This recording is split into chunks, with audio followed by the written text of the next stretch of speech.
Nada, thank you so much for being here today with us. It's such a pleasure, Jill. Thank you for inviting me. Mm, I'm so excited to have you on today because you are a certified leadership coach, a somatic practitioner, conscious movement teacher, and I know that you combine the understanding of the nervous system with all of your experience as a mindset coach, an embodiment practitioner, and that your goal and mission is to bring an audience of holistic mind, body, soul experiences for people, for women. And I know that you offer workshops and embodiment classes, and that's one of the ways that I met you through Raindrop movement is I somehow found you. I think it was divine, but I found you and discovered the beauty of your Raindrop movement classes. And I know on a personal level, before we even start, just want to say thank you because it's touched my soul in such a deep way. It was I'm getting tearful about it. Such an opening and expansion of my heart, my mind, my body, and my spirit. What you do is a beautiful, beautiful gift to the world. So thank you from the bottom of my heart. Didn't mean to start off all tearfully, but Hey! really, what you do has been so empowering for me in my journey because as I explored my own experiences and healing journey with somatics, this embodiment was like the fullness of expression of self energy. And you've been a door that opened for me to start exploring that more. So, from the bottom of my tearful heart already, Yeah. I love you. And I'm so grateful that you're here. And I am honored that you're here to just share with us your passion. So, tell me more about your passion for this work that you do. Oh, I just want to receive first Mm, because, um, yes. I Please do. feel immensely, immensely grateful to be in a place of my life where I'm consciously allowing myself to be used as a divine vessel. Mhm. And this practice, raindrop movement that you mentioned, is simply a manifestation of that permission to be used as a channel. And it's been such a gift to see the impact that it Mm, has, yeah. on you and many others. Because in all honesty, when I started, I started because I was on my knees. I was literally um, in a place of my life where I felt completely hopeless, like nothing was working, nothing was helping. I was chronically exhausted. I had like chronic fatigue syndrome, adrenal fatigue, hormonal disbalance, insomnia, all these different chronic issues that were just enabling me to function at the level that I wanted to be this radiant, beautiful woman that I felt I was meant to be. Mm, And movement has been always a doorway to something greater. I have no idea how that started and why. And I think all of us have this particular door, right? that takes us somewhere deeper. I do know that movement has always been that for me. I remember distinctly being very little, like maybe 4 or 5 years old, and running up the stairs into my room, closing the door and just going wild. I love that.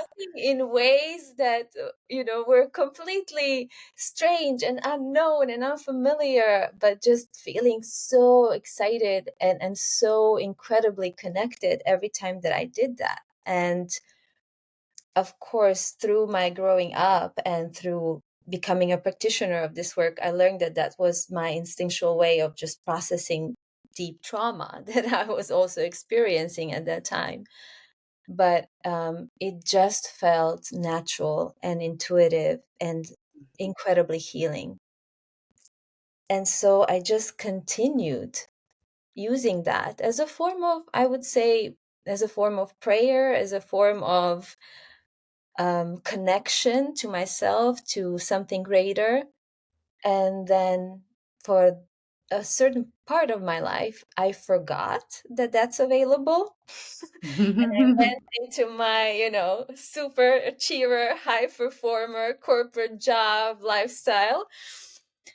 And after about 10 years of functioning as, I would say, as a man in this world, in the feminine body, I reached the bottom. I was on my knees and I remembered, wait a minute, there is this thing I used to do that was somehow always helpful. What if I just returned to that? And I remembered. And It's slowly and beautiful. gently, as I returned to practice, I would receive all these downloads. And in the beginning, they didn't necessarily make sense, but I would just sit with them, journal about them, write them down. And I was continuously, guided to look into embodiment, to look into somatics, to look into body work. And then the more I started actually understanding the work, it all started falling into place. And that's how Raindrop Movement was born. Beautiful. Can you define for somebody who maybe doesn't know what embodiment means? What is your definition? I know we're always in fluid motion of trying to put words to this beautiful experience. What would you say it is? I love that question. And in all honesty, like you said, it has evolved and it keeps evolving. And so today, in this moment, what feels true to say is that embodiment for me is a practice of inhabiting the fullness of my living body. Hmm. And what that means to me is inhabiting the fullness of my emotional, mental, energetic, spiritual, and physical body. And the fastest way I know how to do that is through movement. However, there are many other ways, right? I do want to say that there are many other roads to embodiment, breath work, meditation, sound, self-touch. All of these are beautiful doorways that can open us up to that inhabitation. But for Hmm. whatever reason, I chose movement and dance. I love it. And I mean, I'm all about dancing in the mess. So for me, it is a physical experience for me too. I need all of the things you just listed, actually, all the somatic practice of kind of returning back to me Yeah. and letting me come back home to this grounded, centered state of being. Yeah. And then, but the dancing itself is where the aliveness comes for me. I don't know Yeah. about you, but that's where the awakening happens. Completely. So it's Completely. like I have to come back home to the peace and the ease for it to even feel safe for me to awaken and become alive again. There's like Yeah. this balanced duality of dancing between both of those realms for myself. I don't know Mm, about you, but yeah. that's what it's like for me. Completely. And you're describing sort of principles of raindrop movement. The principle one is slowing down, which is exactly what you just beautifully named. You need to slow down, return to that safe place inside of you so that you can then listen and surrender from that place and feel the Mhm. aliveness, the life force passing through you. Because that's where we get most information from that place of actually having a felt sense of Mhm. that wisdom running through us. Yeah. Yeah. So beautiful. And I'm so aligned energetically with everything that you do, which is why I knew I just had to have you on to talk and share and just to be in space with you. But I'm really also intrigued about how you have incorporated embodiment to help you heal things like endometriosis. I know that's something that you have that we have in common, that we both have had endometriosis. And I was a little bit blown away when you sent out an email saying that you actually have been able to help heal some of this endometriosis within you. And for me, I want to know more about that process and that journey for you, because I think in Western medicine and in culture of going to doctors, that's like not even being talked about as an option that's available to us. So for me, I just went through surgery.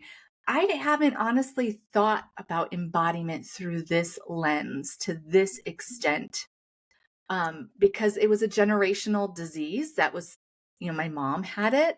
It was passed along. I kind of saw it as like almost like a birthright. Like, this is what I have. This is where I am. This is what we do. We have surgery. We get rid of it. We do what we have to do. Um, and so it's kind of opened up my eyes. So tell me about it. What was your experience like? Hmm. I also just want to honor your process and your journey with it, because I know so many women, the moment that I actually shared it, I received dozens of personal notes, of messages of women who just felt relieved by the fact that they can share it with somebody, because it's Mm, still one of those conditions that is quite unknown, and traditional medicine, like you said, doesn't really have a clue how to be with it, except mhm. hormonal therapy and surgery. Like, those are the two Yeah. options. Yeah. And you explore one, usually doesn't work, then there's the other, and Yes. that's it. And so it was really it's one of my recent teachers, I would say that, because all of the conditions that I have successfully healed through embodiment practice have been immense teachers. And this one started showing up last year, actually. Last year, around May, around June. And it was a period of a huge transition when me and my family were moving from Caribbean to Amsterdam. And there was just a lot that I was holding without necessarily giving myself the space for it. And it manifested as excruciating pain, like Mm, excruciating stabbing pain, where I would just all of a sudden, with no pre signal, be like on the floor in the middle of the street. And so I knew, okay, this is something big. And mm, the moment that I saw my gynecologist, the amount of tissue was already really big, and his immediate response was, "Okay, let's go to surgery. I give you about 2 or 3 months. You can, do hormonal therapy, and if not, then we see each other in September and we schedule surgery." And in that moment, I was like, "Okay." So that's an option. I'm so grateful for that. And let's see what my womb actually is trying to tell me. I do want to say that I have used this sort of as a personal opportunity to dig deeper into devotion, trust, and faith that I have for this work. So it was that moment in which I consciously chose, okay, let's see, without any expectation, just let's see what daily devoted practice can do with this. And that's what I did. Tell me what you mean by that. Let's help the listeners understand. What did Yeah. that look like for you? So, on a daily basis, I have cultivated the morning practice for years now, and it looks a little bit different, but it always involves movement and some level of somatic awareness, which is basically just going within and listening to those inner signals that our body is giving us. And Mhm. with this specific situation, I was tuning into the wisdom of my womb, and I would visualize this tissue dissolving. I would put my hands on it, I would sing to it, I would send love and light to it, and I would literally visualize the tissue just melting away and dissolving every day for about 10 to 20 minutes, depending on the day. Long story short, 3 months after, I went to do my ultrasound again, and the tissue has no longer been there. It was gone, to the point where my my gynecologist was looking at me like, what kind of witchery did you do? And, when I shared this, it was really, I could see the disbelief, the complete disbelief in their eyes. And I was just, I was in disbelief myself, to be honest. I was in that state of, wow, honestly amazed, feeling so trusting, connected to my body, feeling so grateful for this work. And that's when I decided to share it, because when you see the ultrasound in just 90 days, it's just unbelievable. And Wow. yeah, and since then, it's so interesting. Since then, that has given me another level of, I would say again, confidence to really use this type of practice with my clients. And I've seen, I would say, little miracles Mm, of of what this practice done consistently, from that state of devotion, safety, and trust does. From chronic back pain to nervous issues with twitches in hands and in feet to um, a client who has had immense problems with cysts in her ovaries, concrete, tangible things. And yeah. again, I do Amazing. believe that it's not for everybody. I do believe that it requires a significant amount of practice and devotion, Hmm. and of having already developed a level of somatic sensitivity and somatic awareness Hmm. that allows you to actually go that deep. Yeah, I remember when I first got introduced to your work and what you're doing and experienced it, and I reached out to you and I just said, I feel like I am helping the people right before that come to that can be open enough to actually go deeper into this embodiment work. Like for myself, there's no way a few years ago that I would have felt safe enough within myself to explore that. Yeah, yeah, And so it was just this beautiful recognition of like, okay, like I am here in this world to like help create the safety for people to begin this process of going inward. yeah, And you're like the next level. I'm like, and I'm sure for some people who have that somatic awareness already, it's different. But for people who, like me, who had endured significant traumas through childhood and adulthood and had yeah. gotten to such a stuck state where my nervous system was stuck in fight, flight, and freeze constantly, and I was in chronic pain, I I wouldn't have even felt safe enough to begin an embodied dance type of movement. Completely, completely. And so that's why I'm grateful for the work that you've done too, because it's shown me, oh, there's expansion here. There's more than this. And it was a beautiful gift to my soul to realize that. And it's interesting because I do use the power of visualization with my clients. And I do a lot of somatic practices of going towards exactly the what you just said that you did with endometriosis. But it never crossed my mind to do that for myself with this particular thing because it felt like a genetic disease. And to me, I just hadn't opened my mind to even to see that that was a possibility. I mean, it reminds me of a lot of Joe Dispenza's work. Mm-hmm. Absolutely. Yeah. And some of that I've been starting to become more and more familiar with.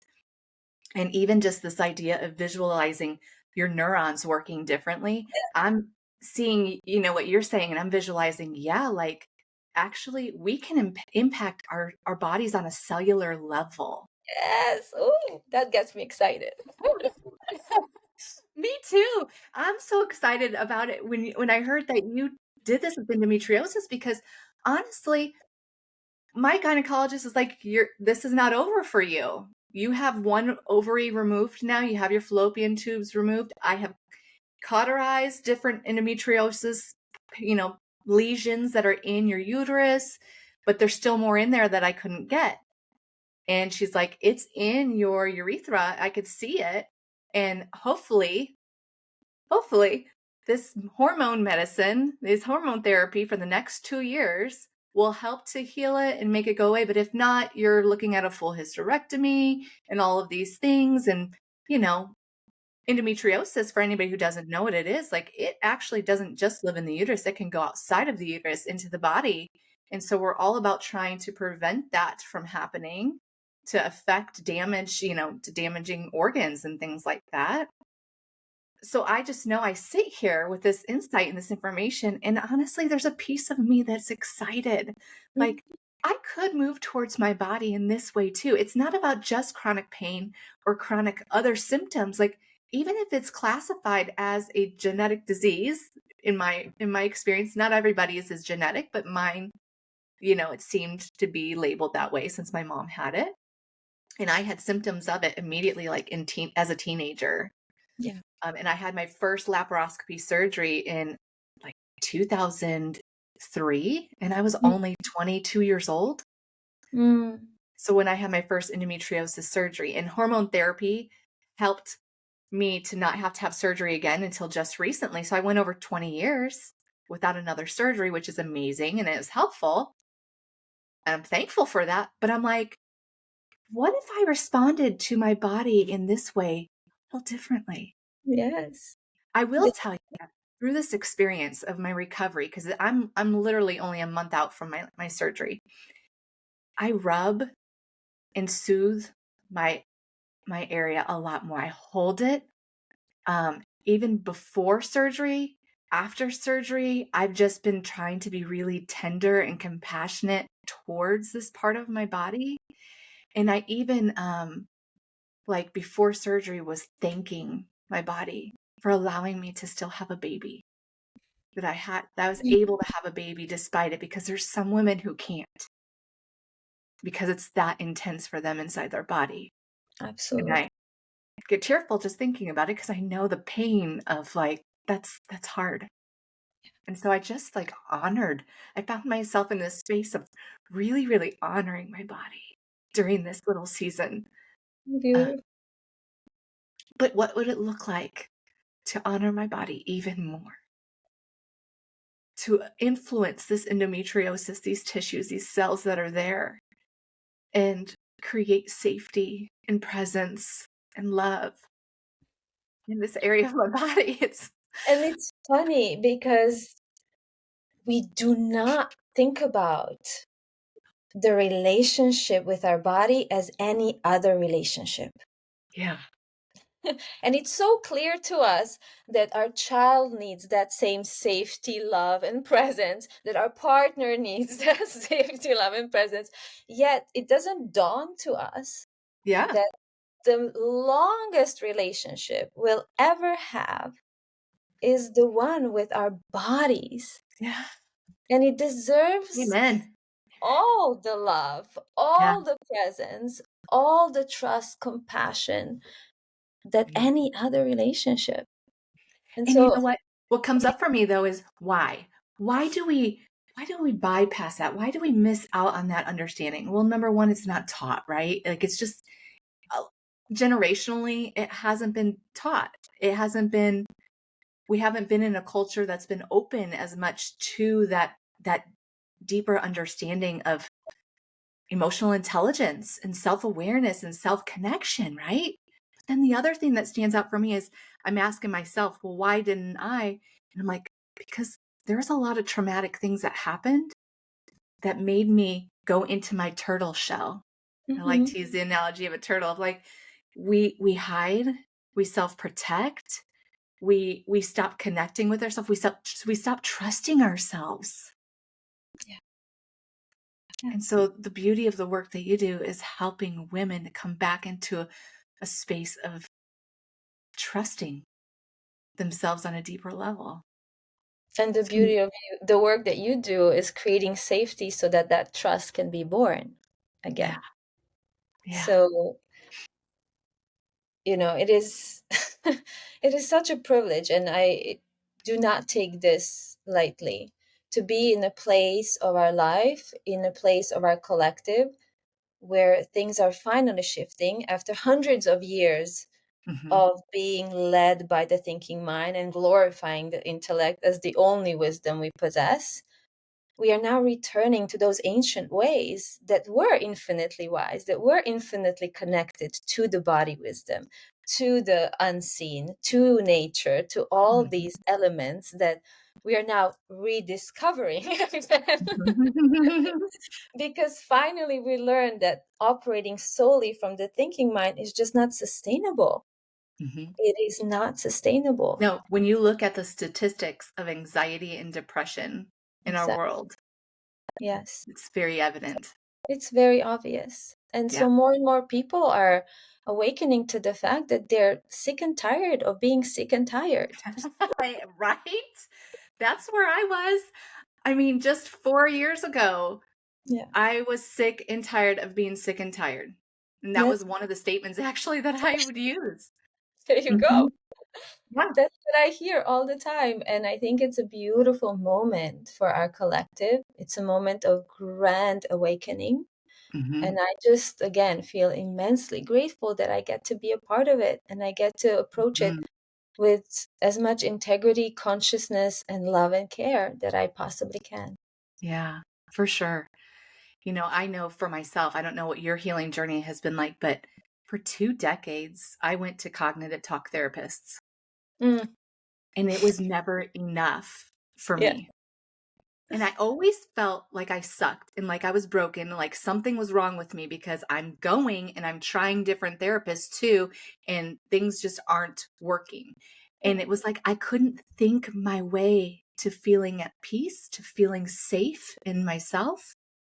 I had to actually guide my body and show my body and connect with it in a way that created the safety. Yeah. And what a difference that has made. Mm. We can't think our way there. That's it. Those are the golden words. You cannot think your way to safety, because safety is a feeling and you have to feel your way there. And the easiest way to do that is through the body, because that's how we are designed. That's how our nervous system is designed. It is designed to Yes. function from the top up, and Yeah. from the bottom up, not from the top down. And so a big portion of actually diving into embodied work is also just understanding that this is how we are designed to Yeah. function. Yeah. Yeah. Understanding the vagus nerve and the polyvagal theory has been so Exactly. influential from what you're saying right there. It's like just this statistic that 80% of the information in this communication highway from the brain through the body and all of these organs is actually 80% is coming from the body up to the brain. Only 20% goes the opposite direction. And when I heard that and learned this nervous system understanding, and all about the neuroscience and just the biology of our bodies, I was like, well, this is why cognitive talk therapy was. And then, But of course, I mean, it's easy. duh. It's easy also to be now in this, place of going through all this certification and learning about this beautiful science piece. Truth be told, it's new, right? It's still relatively new. Mhm. Stephen started, I think, in the 70s with the polyvagal theory. So it became mainstream in the last 20 years or so. Yeah, So there's nothing bad to say about our therapists who are just no, functioning with the knowledge that's outdated. It's yes. simply that. It's a beautiful way of looking at it. And I even think that there are some people that it is enough for them. My traumas were deep, they stacked, they were interconnected. The last major trauma I had in my life in 2019, 2020 actually activated a lot of my childhood trauma. And so I was sitting with it really heavy and thick. And it was also, I was feeling a lot of loss. I was feeling shame and guilt because the person I lost was still living. And it was, a person that meant a lot to me and I loved deeply. And so it was this really confusing experience for my body. And it also activated a lot of emotional pain from childhood. And so what I've recognized is for some people, talk therapy might be enough. We do need cognitive processes, Absolutely. and we need the skills for cognitive processing. Absolutely. And so Yes. I try to take an approach now with the work that I do of integrating it. I integrate like NLP, my NLP certification with somatic parts work and all of this embodiment experiences to help create like a more holistic experience. Because if I'm honest, my nervous system, I think, was dysregulated since I was a baby, since I was actually in my mom's womb, because she was very dysregulated and going through trauma when I Mm. was inside of her. Yeah. And so I think I just was very sensitive and emotionally hyper vigilant and attuned out of trauma responses too. And my nervous system needed more. I didn't just need the cognitive processing. I really needed the deeper connection with my body to fully feel more at peace. And that's okay. Absolutely. That's Yeah. really okay. There's no two paths that are the same. And it's really beautiful to hear your experience because what I know, especially from embodied work, it is that it needs to be really digested. Like you cannot just learn and contextualize embodiment and then teach it to others. It doesn't work.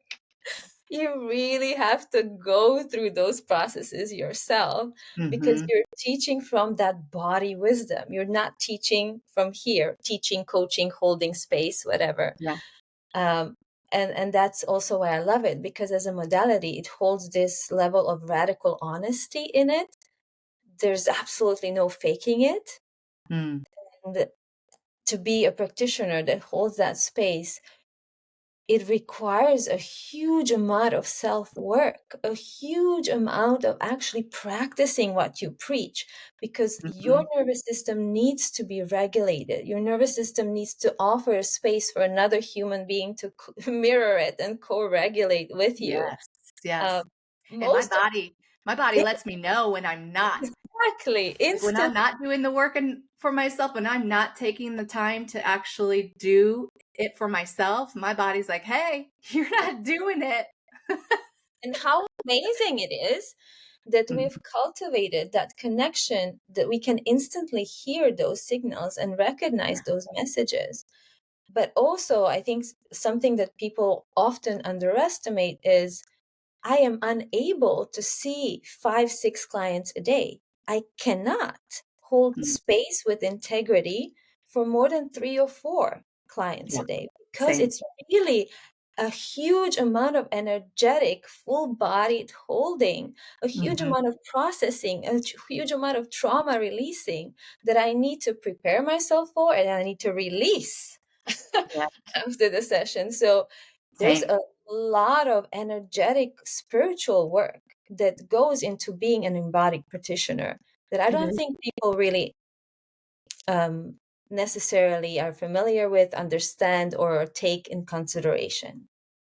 Yeah, I agree with that. I mean, because I think there's still a small percent of the population that are doing the work for themselves in this way. Yeah. And I think that it's really hard for people who have dysregulated nervous systems to hold space for themselves and to hold space for anybody else.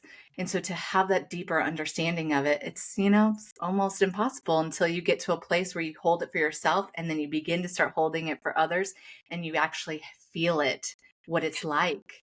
But it's great. It's beautiful and it's great and amazing that you and I both are at a place where we're honoring that, honoring our capacity, Honestly, I have no other choice. right? Because our bodies tell us and they will scream at us, hey, listen up. And it'll show up in symptoms Exactly. to All get our those attention. chronic symptoms just start flaring back Yep. up, and you're like, oh, I haven't been sleeping that well. How is my practice? Yeah. Yeah, I love that. And speaking of practices, I want you to help guide my audience through a guided practice that you love. Sure. So share with us, show us something. I I would love to guide us through the simplest, most basic practice that is called in a very sophisticated way body yes and a body no. because that has been and still continues to be the foundational practice that I really teach all of my clients as a way of just getting a little bit more familiar with those internal signals. Mhm. Because one of my beliefs is that we're all capable of listening to our body. We all Mhm. have the capacity to hear our body's language. I agree. We may not have that instrument attuned yet. It might be a little out of, connection, or the connection is a little weakened, but we do possess it and it's there. And this practice is a beautiful introduction to just kind of recognizing those first little tiny signals of what might create an opening, a somatic opening inside of us, and what might create a closing, and how those two different sensations feel for us. I do want to say that in case you're doing this practice with us and you do not feel anything, that's completely okay too, Mhm. right? I do like to just give a little context to my clients when we start working that there's certain layers of embodiment that we all navigate through. And when we are in that state of disconnection, the first layer can kind of feel like ice. Like there is this protective armor between our capacity to actually tune in and what's on the outside. Mm. It's all good, right? So feeling nothing, feeling completely disconnected, feeling a level of numbness, and just kind of that first layer that we get familiar with. Mhm. Underneath that, there's so much. And to me, it's all connected to the elements. So underneath that ice, there is air, there is earth, and then we go into the flow, into the waters where everything kind of starts melting and it's all easily accessible. I have to show you this Post-it I have on my desk, Yeah, okay? It says, "This is a quote from you that you had posted a while back." no way. It is, and it's so fitting. I have to just pause this right here and just share it. "Fear is nothing but ice waiting to melt back into flow." There you go. Oh, I love that. How synchronicity of that one. I Yeah, had to share it. exactly. And so when we embody a lot of fear, that can manifest as this disconnection and this thick Mhm. layer of ice inside of us.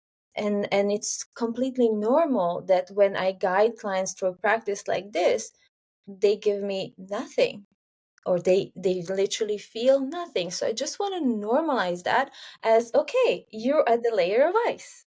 Nothing wrong, nothing right about it. That's just where we are in this Yeah. moment. And knowing that simply returning to these kind of practices every time melts a little bit of that ice. Yeah. Every time a little bit more of you becomes available. So, Yeah, beautiful. with that being said, will you do it with me? Yeah. Okay, so let's close our eyes. And if that doesn't feel safe, just allow yourself to kind of look away from the screen and keep a soft gaze. Maybe there's a piece of nature that you can look at, or maybe there's a picture of someone that's dear to your heart. So just take a moment to let all these beautiful words that we've shared melt away. Give yourself permission to forget all that you've heard, to let go of any expectation of what is there to feel or not to feel.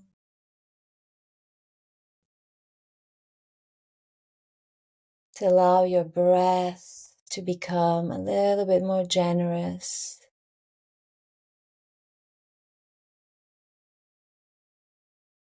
And maybe just tune into your breath.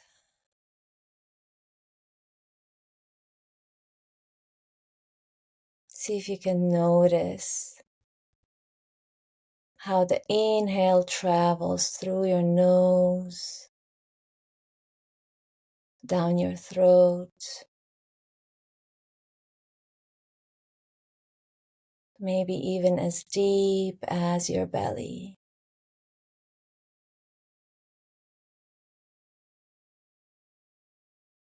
And slowly and gently finding that softening and relaxing.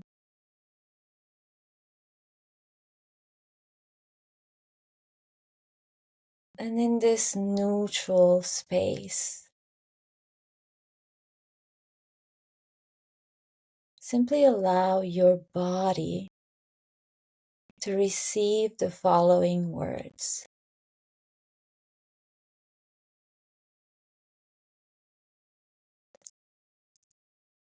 You are here to love and be loved.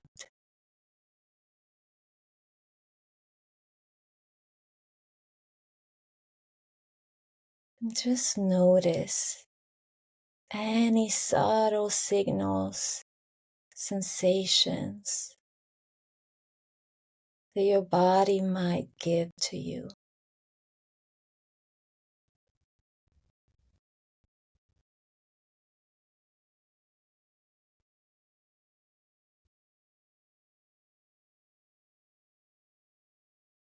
Let's do it one more time. Taking a deep breath in and letting each word land into your body. You are here to love and be loved.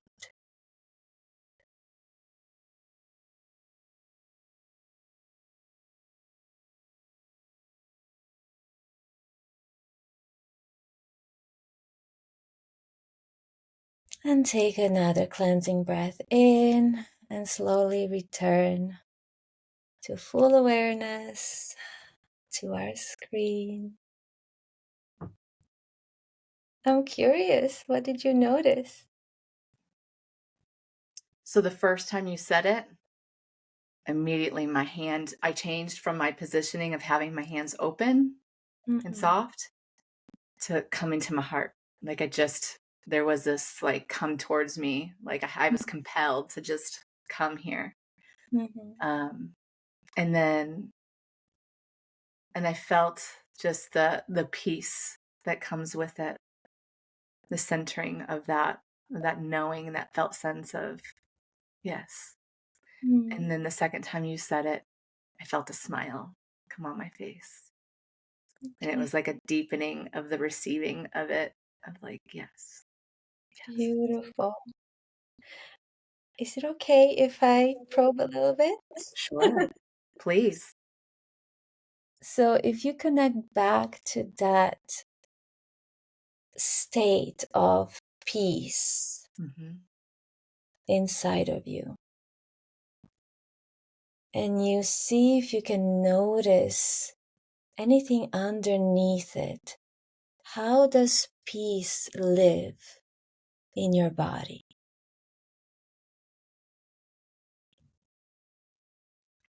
One of the ways that I know that I'm accessing it is that I always notice a part of my body starts softening and releasing that I didn't even realize was tense or tighter.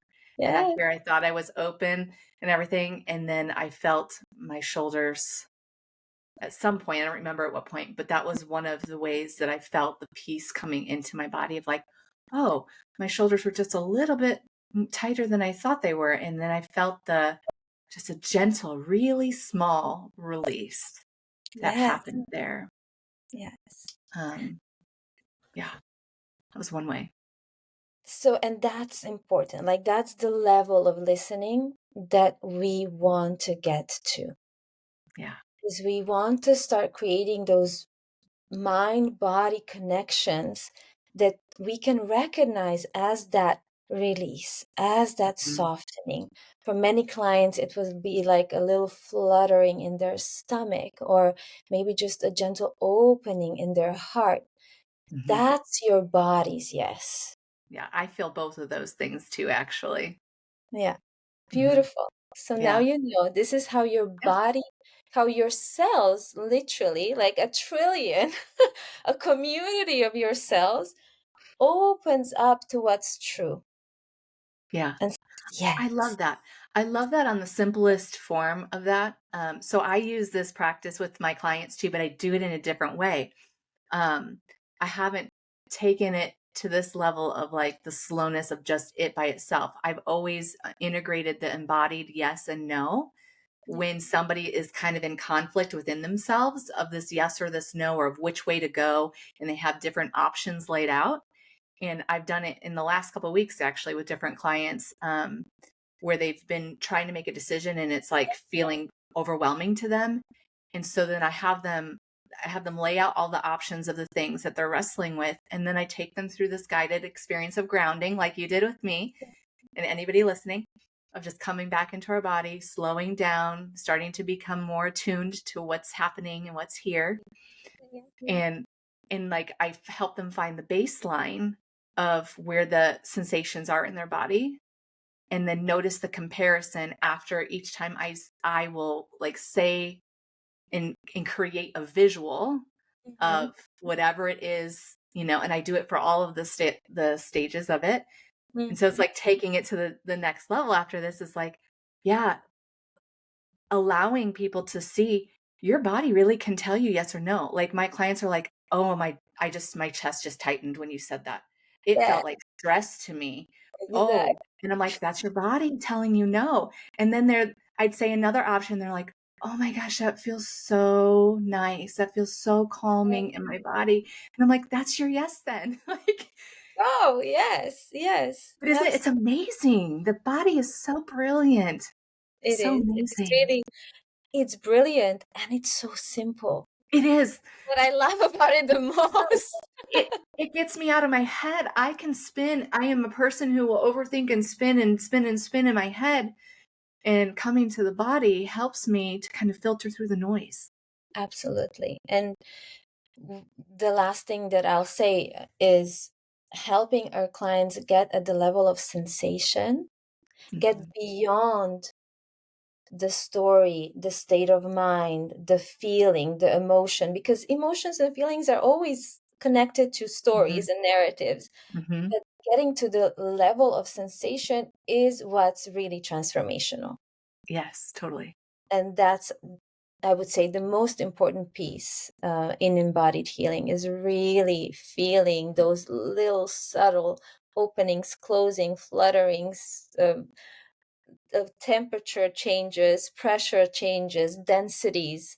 That's where the true embodied healing happens. Yeah. Somatic work is so mind blowing. Just It somatic, is. for anybody who doesn't know, coming from the word, the Greek word of soma, meaning body.